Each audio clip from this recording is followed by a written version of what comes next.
আসসালামু আলাইকুম, কেমন আছেন সবাই? আলহামদুলিল্লাহ, আমি আপনাদের দোয়া ভালো আছি। আশা করি আপনারাও ভালো আছেন। তো আমি তো আজকে পাস্তা রান্না করব, তার জন্য আপনাদের সাথে একটু শেয়ার করতেছি অনেক দিন পর। এটা হলো ফুলকপি, অল্প অল্প করে সব কিছু দেব।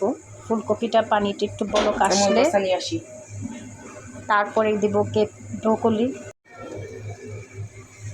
ফুলকপিটা পানি বলক এসে গিয়েছে, তো ফুলকপির পরে আমি একটু ব্রোকলিটা দেব। এটাও কিন্তু ব্রোকলি,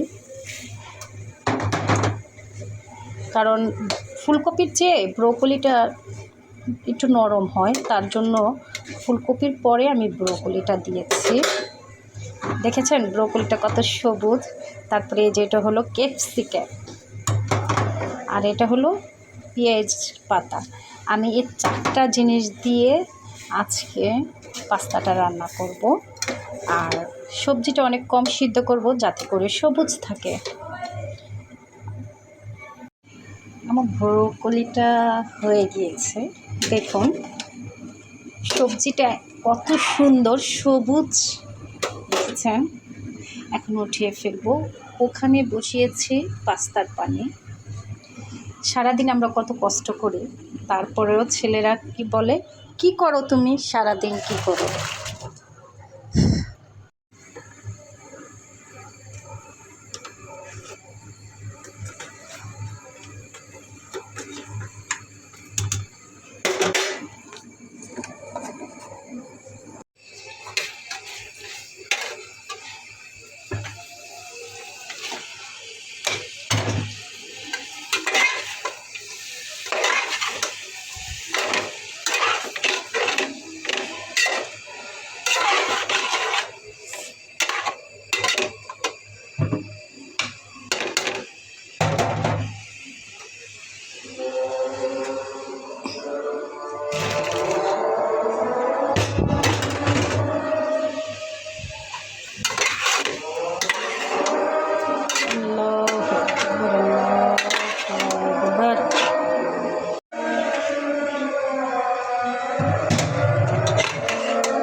এই যে লাস্টে একটু গোলমরিচ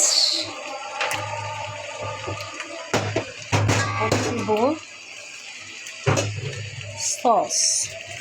এই সসটা দিয়া বেশি করে দিলে তখন যে খুব টেস্ট হয়। সসের উপরে যখন পাস্তাটা রান্না করা হয় না, অনেক অনেক মজা হয়। দেখুন আমার ব্রোকলিগুলো, ক্যাপসিকামগুলো, ওগুলো কিন্তু সব সবুজে আসছে। এই যে হয়ে গেছে আমার পাস্তা রান্না। সবাই ভালো থাকবেন, আসসালামু আলাইকুম। আর কমেন্টে অবশ্যই জানাবেন আমার পাস্তা রান্নাটা কেমন হয়েছে। আমাকে লাইক করবেন, কমেন্ট